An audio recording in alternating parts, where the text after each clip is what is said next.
Halo semua, selamat datang kembali di Kabar Finansial. Pada video kali ini, saya akan membahas tentang skema Ponzi atau skema piramida, sebuah modus investasi palsu yang sejak kali pertama dikenalkan di Indonesia hingga hari ini telah merugikan banyak orang hingga mencapai triliunan rupiah. Hal ini terjadi karena kesadaran masyarakat akan pentingnya investasi tidak diimbangi dengan kecermatan mencari informasi dan ketelitian dalam memilih jenis perusahaan investasi. Kebanyakan masyarakat tergiur dengan investasi yang menjanjikan tingkat pengembalian atau bagi hasil yang tinggi, tanpa menyelidiki lebih dulu kredibilitas dan legalitas dari perusahaan investasi terkait. Alhasil, bukannya mendapatkan keuntungan besar, masyarakat justru menderita kerugian finansial karena menjadi korban penipuan. Tanpa disadari, mereka telah terjebak dalam iming-iming investasi yang menerapkan skema Ponzi atau skema piramida.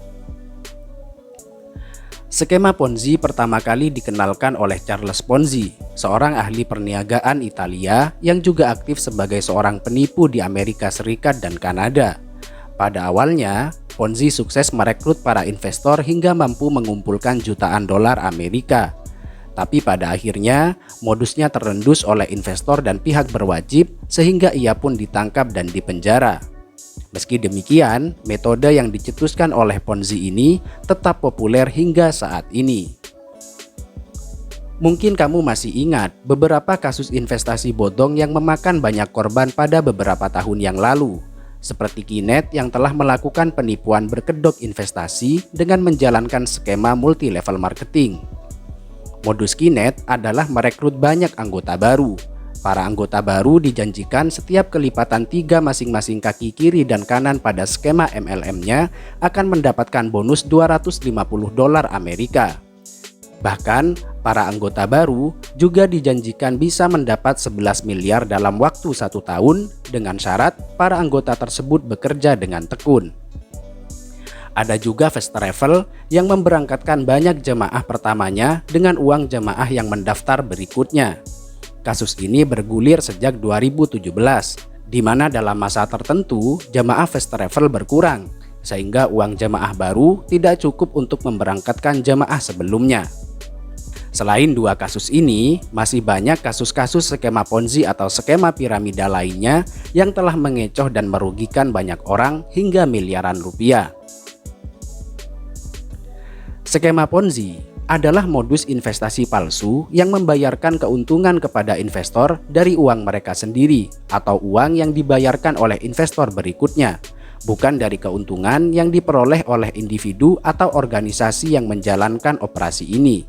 Skema Ponzi biasanya membujuk investor baru dengan menawarkan keuntungan yang lebih tinggi dibandingkan investasi lain dalam jangka waktu yang pendek.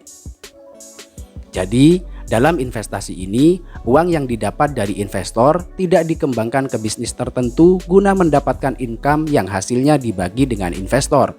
Justru, uang yang didapat dari para investor itu dimanfaatkan untuk kepentingan pribadi.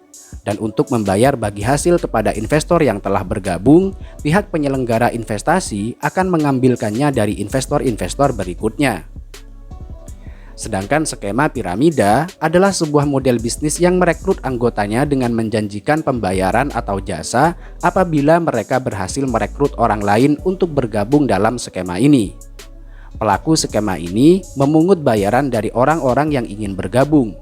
Dan sebagai gantinya, organisasi ini menjanjikan komisi apabila anggota-anggota baru dapat merekrut anggota lain. Disebut skema piramida karena bisnis ini dijalankan berdasarkan skema piramida, di mana orang yang berada pada puncak tertinggi dalam organisasi ini memperoleh sebagian dari pembayaran tersebut. Begitu pula dengan orang-orang yang ada di bawah direktur. Mereka memperoleh sebagian dari pembayaran dari para member baru. Skema ini tentu sangat menguntungkan bagi orang yang berada di posisi atas, karena anggota-anggota organisasi terus terdorong untuk merekrut dan memasok uang ke puncak piramida.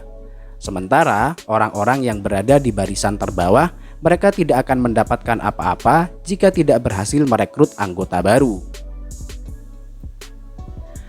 Sama seperti skema Ponzi, Keuntungan dalam bisnis skema piramida didasarkan pada pembayaran dari anggota baru. Uang yang diberikan oleh anggota baru tidak diputar untuk kegiatan bisnis real. Kalaupun ada produk yang dijual, biasanya organisasi-organisasi tersebut jarang menjual produk atau menawarkan jasa yang berharga. Dengan demikian, keuntungan dalam bisnis ini murni diperoleh dengan merekrut anggota baru.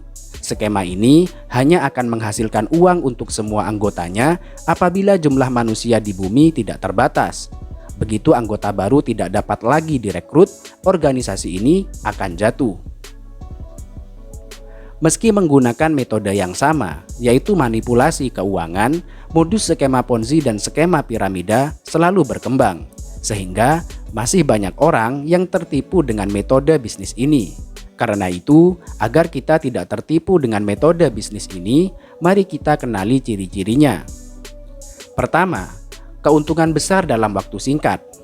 Setiap investasi memang menjanjikan keuntungan, namun keuntungan besar dari investasi hanya bisa diperoleh dalam waktu lama. Jika ada investasi yang menjanjikan keuntungan besar dalam waktu singkat, sebaiknya kamu tinggalkan saja. Kedua, produk tidak jelas. Dalam investasi, kamu berinvestasi pada produk yang dijual oleh suatu perusahaan. Karena itu, produk tersebut harus jelas dan dapat dinikmati oleh seluruh masyarakat. Biasanya, perusahaan juga akan menjelaskan secara jelas produk apa yang mereka jual. Ciri-ciri suatu investasi disebut bodong adalah jika perusahaan atau perwakilannya tidak menjelaskan produk yang mereka jual dan malah fokus dengan iming-iming keuntungan besar. Ketiga, produk investasi biasanya milik asing. Memang tidak semua investasi luar negeri menggunakan skema Ponzi. Namun, jika perusahaan tersebut tidak terkenal dan mengaku berbasis di luar negeri, kamu patut untuk curiga. Alasan tersebut bisa jadi digunakan agar kamu tidak memeriksa status hukumnya. Keempat, tidak diakui oleh otoritas jasa keuangan. Setiap negara memiliki badan yang mengawasi investasi. Di Indonesia, badan itu disebut Otoritas Jasa Keuangan atau OJK. Setiap perusahaan investasi harus mendaftarkan diri ke OJK. Karena itu, jika perusahaan investasi tidak diakui oleh OJK dan izin usahanya tidak jelas, sudah pasti investasi yang ditawarkan adalah investasi bodong. Kelima, diminta mencari nasabah baru. Investasi bodong biasanya akan meminta investor untuk mencari nasabah baru. Jadi, kamu akan dijebak dan didesak untuk merekrut anggota atau nasabah baru. Jika perekrutan nasabah baru sifatnya wajib dan memaksa, maka bisa dipastikan investasi yang ditawarkan tersebut adalah investasi bodong. Keenam, pengelolaan sumber dana tidak transparan. Investasi yang sehat dikelola oleh manajer investasi yang terpercaya dengan pengelolaan sumber dana yang jelas dan transparan. Sebaliknya, investasi bodong memiliki pengelolaan dana yang tidak jelas, dan saat dipertanyakan, mereka tidak memiliki jawaban yang pasti. Ketujuh, keuntungan yang macet. Ciri-ciri investasi bodong yang lain adalah keuntungan yang macet. Ada investasi bodong yang memberikan retur di awal dengan penawaran lebih tinggi dengan harapan calon investor akan menambahkan dana yang lebih besar. Namun setelah dana kembali disetor, keuntungan yang seharusnya dibagi malah mendadak macet. Itulah penjelasan singkat mengenai sejarah, pengertian dan ciri-ciri skema Ponzi dan skema piramida. Semoga bermanfaat dan sampai berjumpa di video berikutnya.